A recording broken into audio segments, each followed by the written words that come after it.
আসসালামু আলাইকুম বন্ধুরা। সবসময় একঘেয়েমি খেয়ে খেয়ে আর সত্যি ভালো লাগছে না। একটু অন্যরকম কিছু খেতে চান? তাহলে চিংড়ি এভাবে রান্না করুন, দেখবেন ভাত চেটে পুটে খাবে। এর সঙ্গে যদি একটু ডাল থাকে, যারা সবসময় মাছ মাংস খেতে খেতে বোরিং হয়ে যাচ্ছেন, এরকম চিংড়ি ভাজা একবার করে খেয়ে দেখবেন।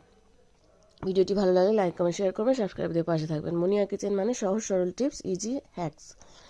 তো প্রথমে আমি তেল গরম করেছি, তারপরে পেঁয়াজ, কাঁচা লঙ্কা, হলুদের গুঁড়ো, লবণ, লঙ্কার গুঁড়ো এগুলো দিয়ে একটু পেঁয়াজটা ভাজা ভাজা করে নিয়েছি। পুরো ভাজা ভাজা করবেন না, তাহলে পেঁয়াজটা পুড়ে যাবে। একটু যখন কাঁচা ভাবটা চলে যাবে তখন এর সঙ্গে চিংড়ি মাছটা অ্যাড করে দেবেন। চিংড়ি মাছটা অ্যাড করে দিয়ে একটু নাড়াচাড়া করবেন, লাল লাল কালার হয়ে এলে তারপরে এটাকে নামিয়ে নেবেন।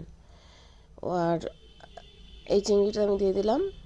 তো সত্যি বলছি, একবার যখন মানে খাবারের প্রতি একটু অনীহা আসবে, তখন এভাবে চিংড়ি ভাজা আর সাথে ডাল দিয়ে ভাত খেয়ে দেখবেন, মোটামুটি এক বাসন ভাত তো অনায়াসেই খেয়ে ফেলতে পারবেন।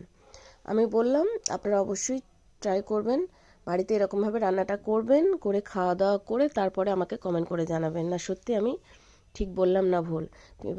এরকমভাবে যখন চিংড়িটা লাল হয়ে আসবে, তখন আপনারা নামিয়ে গরম ভাতে পরিবেশন করুন।